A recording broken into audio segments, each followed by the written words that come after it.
Alhamdulillahilladzi hadana li hadza wa ma kunna linahtadiya laula an hadanallah.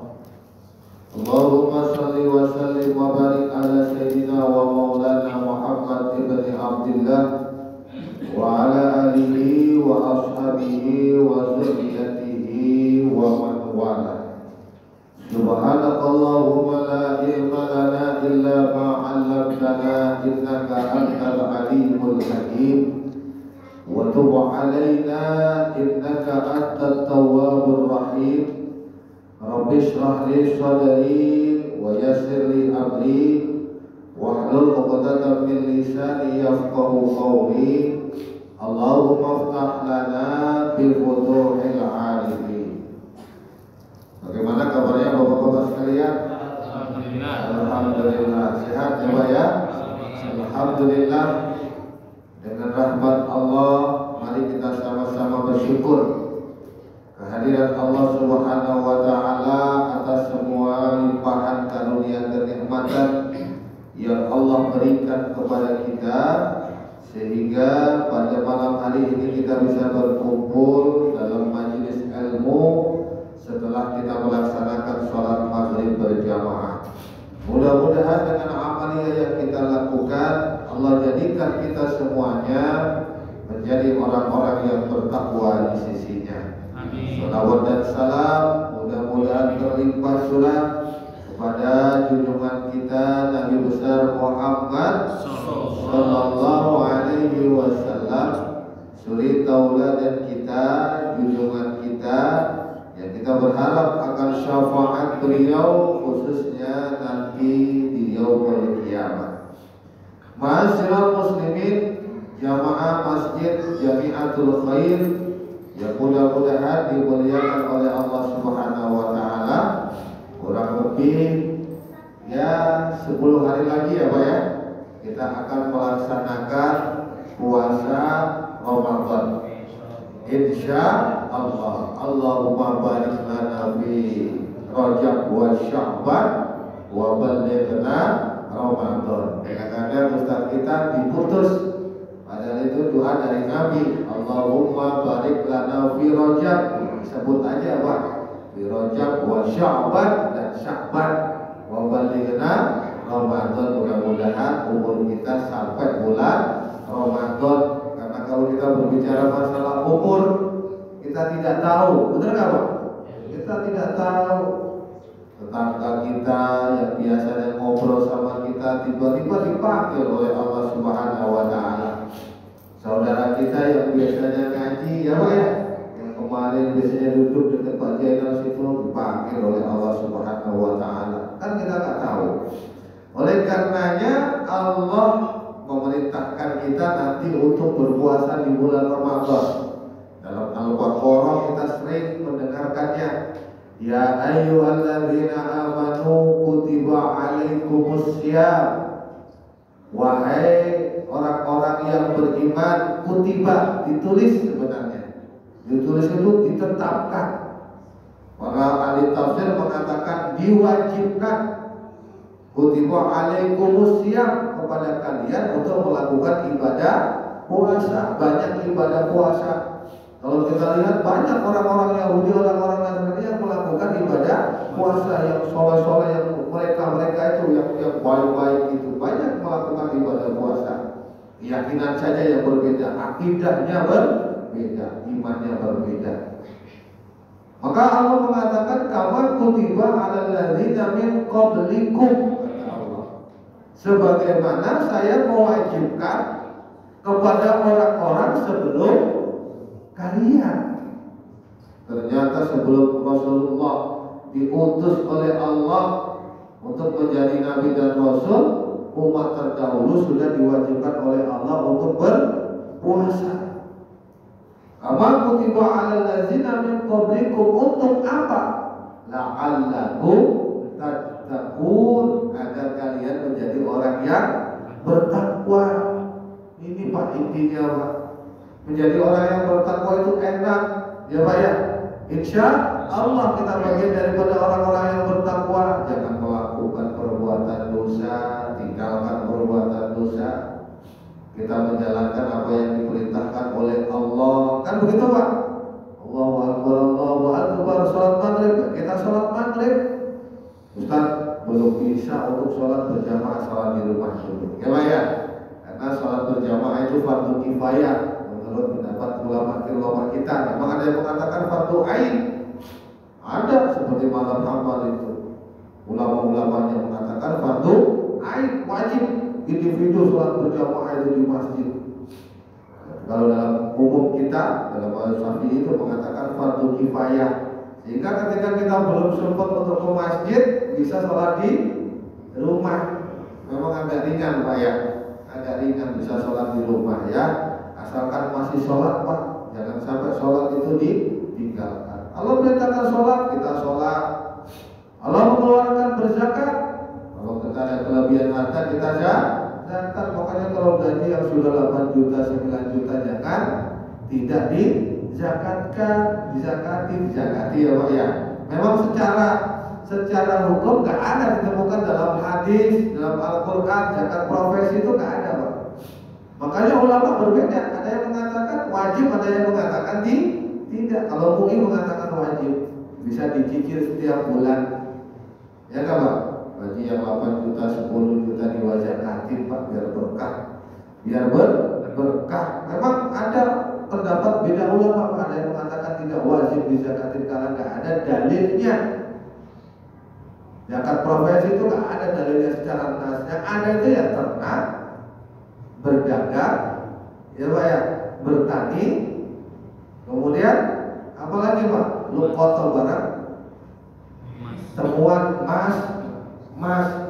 Makanya kalau supaya kita mempunyai tabungan sebesar 90 juta dari tahun ke tahun masih ada itu. Kalau ulama-ulama sekarang ya kantin, ya Pak ya. Kalau dulu mah nggak ada. Ada yang disuruh adalah emas. Sekarang uang ditabung. Kalau ada yang kelebihan kita zakatin Pak, jangan sampai nggak dizakatin. Biar berkah, harta kita biar berkah. Masih apa sama saudara kita yang nggak mampu. Zakat, wajibnya zakat, kita zakat. Benar nggak Pak? Wajibnya puasa, kita berpuasa. Dan inilah orang-orang yang bertakwa menjalankan apa yang diperintahkan oleh Allah Subhanahu wa Ta'ala.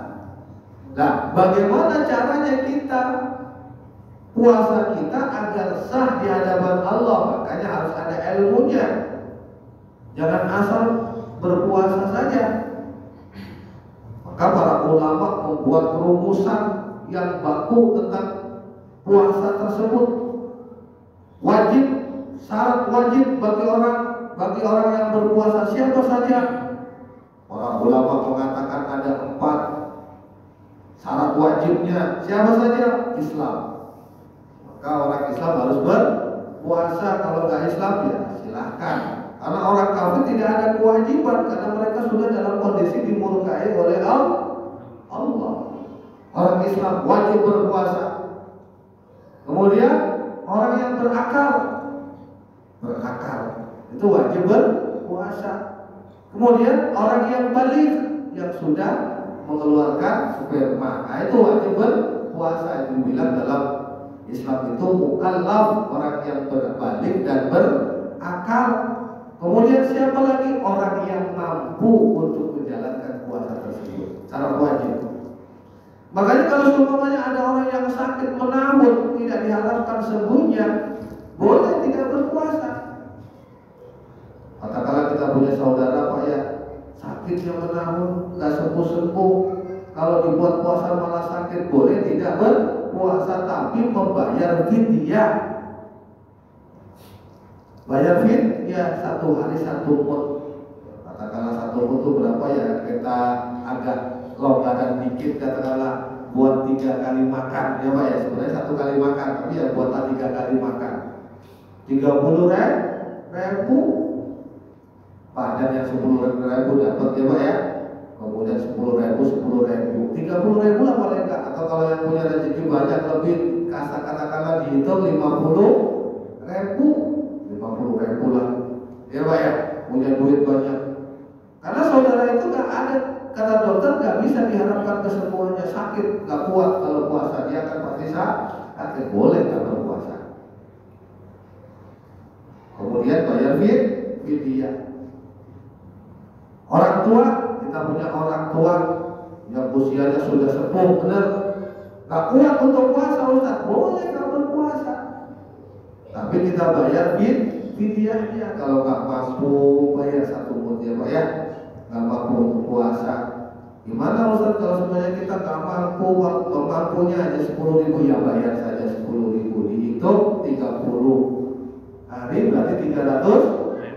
Katakanlah mampunya 10.000 1 mud. 1 mud itu kan 1 kali makan, ya Pak. Ya paling gampang itu ya 25 atau 30.000 lah. Tapi kalau nggak mampu banget ya tergantung dari keluarganya ya Pak ya. Kalau nggak mampu benar ya nggak ada kewajiban. Nggak ada kewajiban buat makan sendiri aja susah Ustaz, buat bayar fidyah ya nggak ada kewajiban. Nah Allah mengetahuinya ya. Seperti inilah Pak ya, dulu itu kan ada orang yang puasa siang-siang kemudian berhubungan badan dengan istri. Halal tuh ya Rasulullah, padahal aku rusak ya Rasulullah. Kenapa? Saya melakukan hubungan suami istri. Maka Rasulullah suruh merdekakan budak. Dari mana budak Rasulullah? Kita nggak punya budak. Puasa 2 bulan berturut-turut, 60 hari berturut-turut. Ya Rasulullah, orang 1 bulan aja kebobolan, ya kan? Apalagi 2 bulan. Makan kasih orang-orang miskin 60 orang. Kita nggak punya ya Rasulullah untuk kasih makan orang-orang miskin 60 orang. Ini dikasih sama Rasulullah pun kurma. Terus ini kasihkan. Ya Rasulullah, di kampung saya orang yang paling miskin saya. Rasulullah tersenyum juga, kasihkan ke orang, ke keluarga kamu, kan begitu. Jadi Islam itu nggak berat Pak. Seberapa kuat kita. Ad-dinu yusrun, ad-dinu yusrun. Agama itu mudah, tapi jangan dibuat mudah, jangan dibuat mudah-mudah. Yang mudah sebenarnya. Gak mampu kita membayar fidyah Ustaz untuk orang tua saya, ya jangan bayar, ya kan? Kalau semuanya semampu Anda untuk bisa membayarnya, bayar. Mampu. Syarat wajib bagi orang yang berpuasa mampu. Kalau seumpamanya nggak mampu, ya nggak ada kewajiban. Ya kan begitu Pak? Jadi orang Islam berakal, balik dan mampu, wajib puasa. Kemudian syarat sahnya berapa? Kalau tadi kan syarat wajib, sah bisa melakukan ibadah puasa itu berapa? Ada 5 para ulama memberikan keputusan ijtihadnya. Yang pertama Islam jelas syarat sahnya. Tadi kan syarat wajib ya Pak ya? Islam, balik, berakal, mampu. Kalau syarat sahnya Islam jelas syarat sah, tadi syarat wajib. Kemudian berakal, anak berakal, anak kecil puasa sah. Gak usah balik.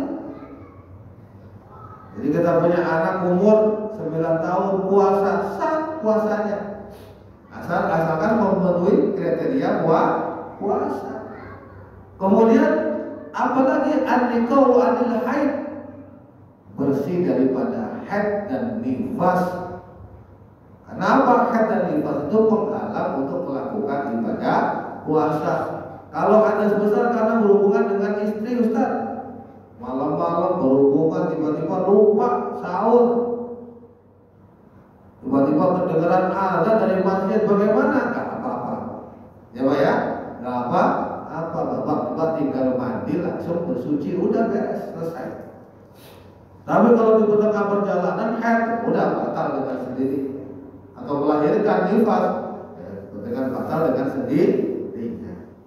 Kemudian yang keempat, setelah Islam, berakal, kemudian suci dari haid dan nifas, yang keempat an-niyatu likulli yaumin. Nah ini yang harus kita pahami. Niat setiap malam di bulan Ramadan. Makanya para ulama-ulama kita itu cerdas Bapak sebenarnya. Ngajarin kita nih niat habis tarawih, imamnya ngajarin niat. Itu sebenarnya ngajarin supaya niatnya aku puasanya sah. Nawaitu shawma ghadin an ada'i fardhi syahri Ramadhani hadis sanati fardhan lillahi ta'ala. Saya nggak mau Ustaz Bang ikutin gitu, nggak apa-apa, nggak mau, asalkan Bapak tetap niat, jangan sampai nggak niat. Katakanlah Bapak, saya niat puasa besok pagi di bulan Ramadan, fardhan lillahi ta'ala, cukup. Karena hadisnya jelas, man lam yabit asyam minal laili fala siyama lah. Ini hadisnya hasan riwayat Imam Daruqutni dan imam yang lainnya. Siapa yang tidak menetapkan puasa di malam harinya bulan Ramadan, maka tidak ada puasa lagi.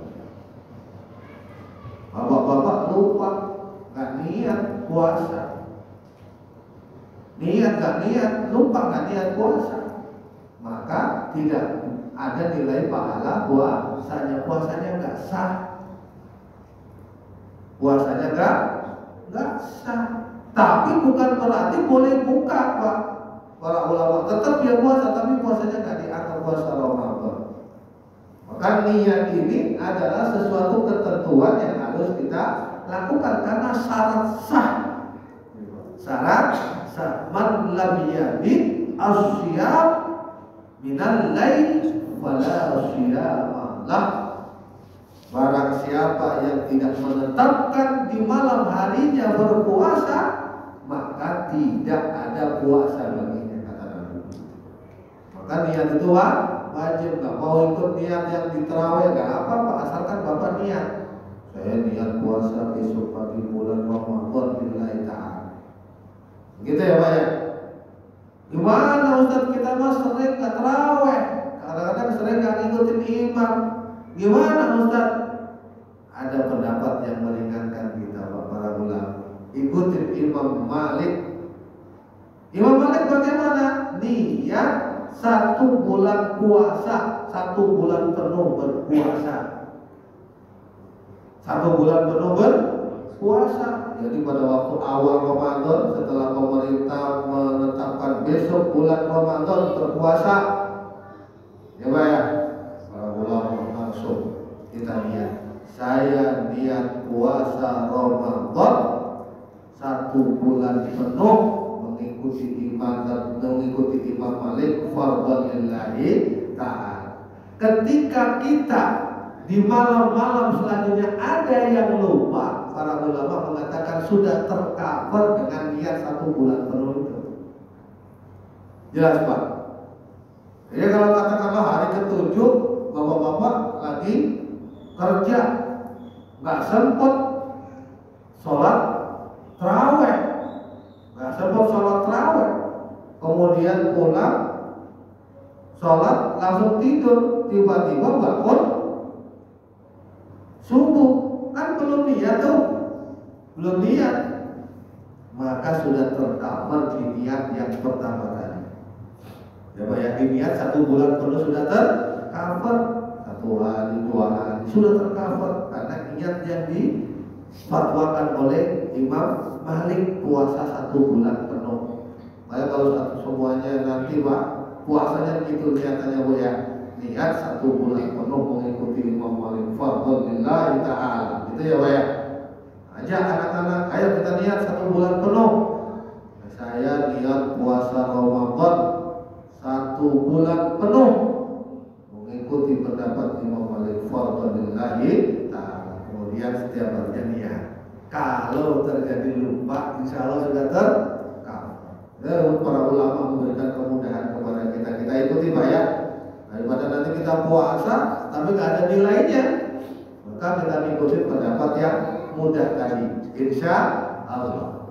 Jadi puasa yang kita nggak ada niatnya pada malam hari ini tetap dihitung berpuasa. Niat Pak. Makanya kalau niat harus Pak ya. Jangan sampai nggak niat, mau bahasa Indonesia mau bahasa Arab yang sudah dibuat oleh para ulama. Nawaitu shawma ghadin an ada'i fardhi syahri Ramadhani hadis sanati fardhan lillahi ta'ala. Itu harus dilakukan, niat puasa. Untuk mengcovernya, untuk melindunginya, niat di awal Ramadan 1 bulan penuh mengikuti pendapat Imam Malik. Jemaah sekalian yang dimuliakan oleh Allah, nomor 4 adalah niat di kulli yaum, niat setiap malam. Yang kelima, al-imsaku anil akli wasyarabi wa kullu muftirin fi jami'an nahari min tulu'il fajri ila ghurubi syams. Yang terakhir nomor 5 adalah menahan diri tidak makan dan minum atau hal-hal yang membatalkan puasa dari terbit fajar sampai terbenamnya matahari. Terbit fajar itu kapan sih Ustaz? Sebenarnya terbit fajar itu para ulama itu sudah memberikan rambu-rambu, Pak. Sebagaimana yang pernah dilakukan oleh Rasulullah. Rasulullah makan sama para sahabat, kemudian datang ke masjid. Kata sahabat itu mengatakan ya kurang lebih Rasulullah melakukan itu 10 menit lah. Jadi habis sahur datang ke masjid itu 10 menitan. 5 membaca, sekedar membaca 50 ayat. Dulu kan belum ada jam, Pak.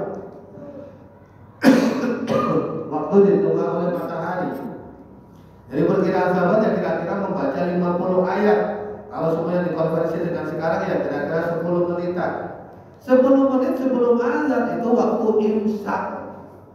Waktu menahan diri untuk tidak makan dan tidak minum. Itu batasannya. Sampai kapan? Sampai terbenamnya matahari. Ustaz, saya pernah mendengarkan kajian kalau seumpamanya terdengar azan disuruh untuk menuntaskan makanannya sampai selesai. Azan selesai baru selesai makanannya. Bagaimana Ustaz? Ya, kalau ada yang berpendapat itu, kalau Bapak mau mengikuti pendapat itu harus mengetahui Ustaznya siapa. Oh saya ikutan, silakan. Ya Pak ya, silakan. Silakan. Jadi masih azan katakan Jabatul Khair azan, Bapak masih makan. Nah, diteruskan sampai selesai azan, udah baru selesai. Kalau semuanya Bapak mau mengikuti ini ya silakan. Tapi Bapak harus tahu Ustaznya siapa. Kita taklidnya sama siapa. Tapi kalau semuanya dalam mazhab Syafi'i mengatakan itu sebenarnya azannya Bilal sampai azannya Ibnu Ummi Maktum. Jadi azan Bilal boleh makan, kulu washrabu, makan dan minumlah kalian sampai azannya Ibnu Ummi Maktum. Nah, udah selesai, jangan. Ini menurut mazhab Syafi'i, makanya ada batasannya imsak. Tapi kalau ada yang berfatwa demikian, Bapak mau mengikutinya silakan. Tapi Bapak harus tahu ya Pak ya, ustadznya, kiainya, syekhnya itu siapa yang berpendapat, Bapak ikuti, guru lah kan. Dia yang akan bertanggung jawab di hadapan Allah Subhanahu wa Ta'ala. Ustaz mau mengatakan nggak boleh ya, nggak bisa begitu. Kadang-kadang pendapat orang kan bermacam-macam, berbeda-beda Pak ya. Tapi kalau Bapak mau bertanya tentang pendapat Ustaz yang Pak Ustaz pegang yang mana? Yang pendapat mengatakan batasannya ada imsak 10 menit sebelum azan, itu yang saya pakai. Ya, itu yang saya pakai. Kalau semuanya katakanlah saya makan azan, ya udah saya lupa, jangan sampai diteruskan. Itu yang saya pakai. Tapi kalau Bapak mengikuti pendapatnya yang Ustaz yang tersebut ya silakan. Jemaah sekalian yang dirahmati oleh Allah, itulah puasa. Ada syarat wajib, ada syarat sah. Dari kajian yang saya sampaikan Pak, jelas ya Pak ya. Ada syarat wajib sebagai seorang muslim, maka wajib untuk berpuasa. Kapan dimulainya puasa? Kalau kita mengikuti hadis, itu sebenarnya adalah dengan ru'yah, melihat. Para ulama ru'yah melihat ada hilal, maka ditetapkan hadisnya. Kalau mengikuti dengan hisab, ini para ulama ahli hisab dari pesantren-pesantren atau dari Muhammadiyah itu menggunakan hisab. Kalau menurut ahli hadis, ahli fikih nggak sah, nggak boleh menggunakan hisab, harus tetap menggunakan ru'yah. Tapi kalau masih menggunakan hisab, mengikuti hisab, Bapak-bapak juga harus tahu yang diikuti siapa. Yang Bapak ikuti. Oh saya mengikuti ini Pak, ya silahkan menggunakan hisab. Hisab itu dalilnya sebenarnya di dalam Al-Quran. Kalau dalam hadis ya jelas Karena Rasulullah mengatakan ana ummatun ummiyatun la nahsibu wa naktubu syahra hakadha wa hakadha. Rasulullah bersabda, ini hadis Imam riwayat Imam Bukhari Muslim, rawahu asy-Syaikhani. Kami adalah umat yang ummi, yang tidak menghitung dan tidak menulis bahwasanya bulan ini hakadha seperti ini. Gak pernah menulis Rasulullah itu tentang bulan. Sekarang Pak, bulan sudah tertulis ya Pak ya, sudah ditetapkan oleh kalender, kan begitu kan? Jadi udah menjadi perdebatan ulama Pak, ijtihad ulama masing-masing. Makanya para ulama mengatakan boleh menggunakan hisab. Sholat saja kita menggunakan hisab loh Pak. Benar nggak Pak? Bapak-bapak kalau sholat itu melihat matahari apa melihat jam? Lihat jam kan? Benar nggak? Jam 3 berapa nih? Jam 3 sebentar lagi asar. Ya kan? Bapak-bapak langsung datang ke masjid untuk sholat asar. Benar nggak? Nggak pernah melihat matahari kan? Matahari udah sinarnya udah gini, saya mau lihat bayangan saya udah serupa, udah setinggi saya belum. Kalau setinggi saya kan waktu sholat asar kan begitu kan? Hadisnya kan begitu. Tapi kebanyakan sekarang kita menggunakan jam. Benar nggak Pak? Berarti kita tidak mengikuti Nabi. Kalau dibilang bid'ah Pak. Bid'ah apa Pak? Bid'ah apa Pak? Menggunakan jam sholat, menggunakan jam menentukan waktu sholat, menggunakan jam bid'ah kan? Bid'ah apa? Bid'ah. Siapa bilang nggak bid'ah? Ayo carikan dalilnya. Emang Rasulullah pernah sholat menggunakan jam? Maghrib ini jam 6. Nggak ada hadisnya. Dulu kan kita pernah pelajari itu. Waktu sholat asar, bayangan kita sama dengan diri kita. Waktu sholat maghrib, matahari terbit. Waktu sholat isya, warna merah di arah barat sudah hilang. Waktu sholat subuh, fajar. Waktu sholat zuhur, matahari tergelincir sedikit ke arah barat. Kan begitu hadisnya. Nah, Nabi mengatakan sholat menggunakan jam. Jadi kalau kita menggunakan jam bid'ah. Benar nggak Pak? Karena kita nggak mengikuti Rasul. Benar nggak? Termasuk hisab juga. Apakah bid'ah ini tertolak atau tidak? Para ulama berijtihad lagi. Selagi itu sesuai dengan ketentuan yang ada, maka tidak apa-apa. Jadi para ulama hisab itu sebenarnya Pak, ulama hisab menentukan waktu itu juga dikonversi dengan kondisi alam sebenarnya. Pas hitungannya. Adakah ada kelebihan sedikit? Kalau maghrib sekarang jam 6 lewat 15 menit, ya Pak ya? Oh, matahari sudah terbenam. Ya itu hal baru Pak, hal baru yang ada. Berarti kalau kita berbicara bid'ah banyak Pak. Nanti Bapak sholat tarawih itu juga bid'ah, benar nggak Pak? Karena Rasulullah nggak pernah melakukan cuma 3 kali doang. Benar nggak? Rasulullah melakukan 3 kali, satu malam diikuti oleh sahabatnya, malam kedua diikuti oleh sahabatnya. Sudah Rasulullah nggak mau datang lagi, takut diwajibkan oleh Allah. Malam ganjil setelah tanggal 20 lalu Rasulullah ke masjid diikuti oleh sahabatnya. Sudah selesai itu. Jadi kalau mau mengikuti Rasulullah 3 kali itu sholat tarawih, maka sholat tarawih itu sebenarnya bukan sunnah Rasul, bukan, itu ketetapan yang dilakukan oleh Umar bin Khattab. Maka Umar bin Khattab mengatakan nikmatul bid'ah hazi, sebaik-baik bid'ah adalah ini. Makanya para ulama memberikan deskripsi bid'ah itu ada yang baik berdasarkan ucapan Umar bin Khattab. Hal-hal baru itu banyak yang dilakukan Umar bin Khattab. Padahal dalilnya kan jelas. Kullu bid'atin dhalalatin, setiap yang bid'ah itu sesat. Wa kullu dhalalatin fitnah, setiap yang sesat itu masuk neraka. neraka. Tapi Umar mengatakan ni'matul bid'ah hazihi, sebaik-baik bid'ah adalah ini. Berarti apa? Oh, ada bid'ah yang tidak sesat. Maksudnya kalau bid'ah yang sesat adalah bid'ah yang tidak sesuai dengan Al-Quran dan As-Sunnah. Gitu Pak.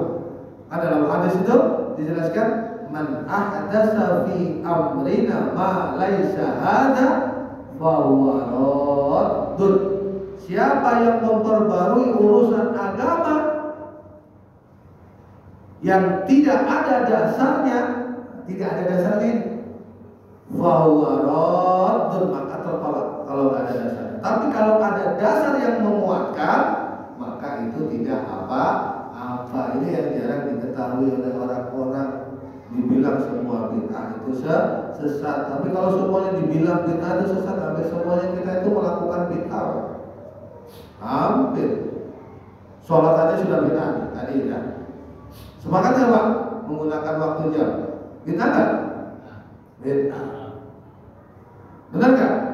Bapak baca Al-Quran itu bid'ah. Dari mana Ustaz baca Al-Quran bid'ah? Tidak pernah dicontohkan oleh Nabi. Emang pernah Nabi membuka Al-Quran kemudian membaca gitu Pak? Ayah carikan dalilnya sama Bapak mendekati kiamat gak akan ketemu itu dalilnya. Karena Al-Quran belum dibukukan. Al-Quran terbukukan semenjak zaman Utsman bin Affan. Itu pun tulisannya gak seperti sekarang Pak, ada titiknya, ada harokatnya. Tulisannya kotak begitu Pak, katanya khat kufi. Kufah, model kufah, kotak tulisannya, nggak ada titiknya, nggak ada harokatnya. Ada titik, ada harokat, itu semenjak zaman tabi'in. Semenjak zaman tabi'in. Kalau dibilang tabi'in, bapak-bapak baca Quran itu bid'ah karena nggak pernah dicontohkan oleh Nabi. Benar nggak Pak? Benar nggak Pak? Ya jangan ragu Pak kalau bahas masalah beginian. Bapak baca Quran, nggak ada contohnya dari Nabi. A'udzubillahi minasyaitonirrajim. Bismillahirrahmanirrahim. Yasin. Baca Quran. Pernah dicontohkan oleh Nabi? Nggak pernah. Kalau definisinya bid'ah itu adalah sesuatu yang tidak pernah dicontohkan oleh Nabi. Hampir semua umat Islam melakukan bid'ah. Kalau bid'ah dikatakan sesat, hampir semua umat Islam akan menjadi sesat. Makanya ya jangan begitu juga. Ya Pak ya, kalau membahas masalah bid'ah itu harus luas. Kalau semuanya bid'ah sesat, ya kita semuanya ini hampir-hampir melakukan bid'ah. Banyak Pak hal-hal yang kita lakukan itu. Benar nggak Pak? Benar Bapak. Makanya kalau masalah bid'ah itu jangan hanya masalah tahlilan, maulid, Isra Mi'raj, jangan hanya itu aja. Banyak yang tadi dicontohkan oleh Nabi itu banyak sekali. Coba ya, banyak. Masalah agama ini, baca Al-Quran agama, menetapkan waktu sholat agama, itu adalah semua yang tidak ada dalilnya dari Rasulullah Muhammad Sallallahu Alaihi Wasallam. Jelas ya Pak ya? Jadi ada syarat wajib, ada syarat sah.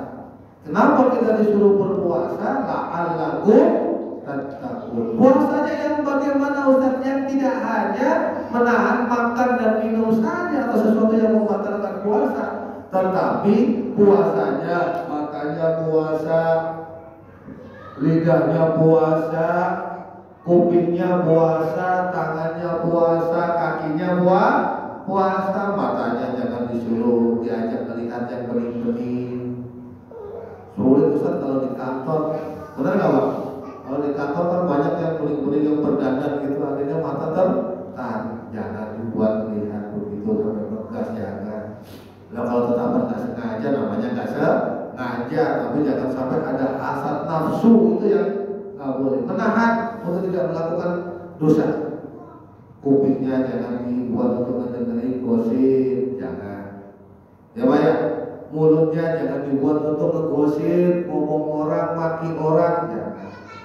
Tangannya jangan dibuat untuk mengambil uang orang lain, jangan. Kakinya jangan dibuat untuk berjalan di dalam maksiat, jangan. Kalau kita melakukan itu, kita akan menjadi orang yang berpuasa secara benar, akan menuntut kita menjadi orang yang bertakwa.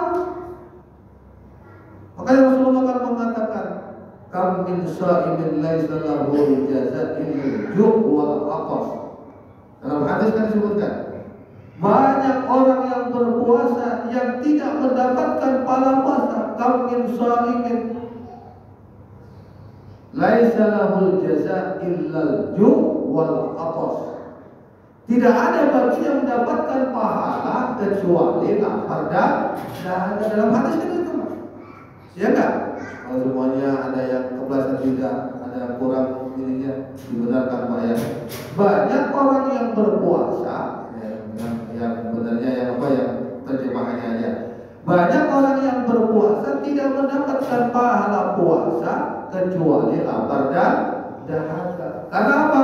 Matanya nggak berpuasa, lisannya nggak berpuasa, telinganya nggak berpuasa, tangannya tidak berpuasa. Yang mengakibatkan dia tidak mendapatkan pahala kecuali hanya lapar dan dahaga. Nah, secara zahirnya kita sudah mengetahui syariat ilmunya. Oh, puasa harus begini.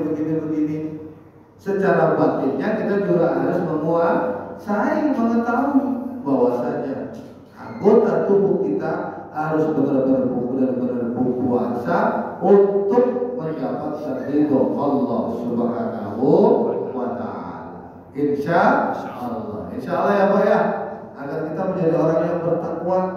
Karena menjadi orang yang bertakwa itu sangat nikmat sekali. Insya Allah. Bisa Ustaz? Bisa, pasti bisa. La'allakum tattaqun, agar kalian menjadi orang-orang yang bertakwa. Tujuan kita sebenarnya itu Pak, tujuan hidup kita adalah menjadi orang-orang yang bertakwa. Nah, orang-orang yang bertakwa itu akan mendapatkan kebahagiaan di dunia dan akhirat. Jadi yang saya sampaikan Pak, barangkali ada yang mau ditanyakan, saya persilahkan. Silakan Pak kalau ada yang mau tanya.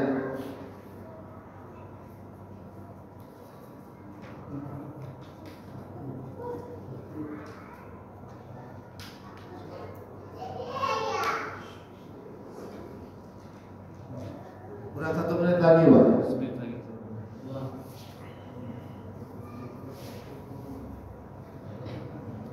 Ustaz, arti bid'ah itu apa sih? Apa yang tidak disukai oleh Nabi apa bagaimana? Ya terserahnya nggak paham. Bid'ah itu sesuatu yang tidak pernah dilakukan oleh Nabi. Jelasnya itu. Jadi sesuatu yang tidak pernah dilakukan oleh Nabi, maka itu bid'ah. Ibadah dalam hal ibadah. Ya, tadi itu saya sebutkan, kita sholat menggunakan jam. Masukkan ibadah kan menggunakan jam. Anjurannya kan kita melihat matahari. Bid'ah enggak? Bid'ah.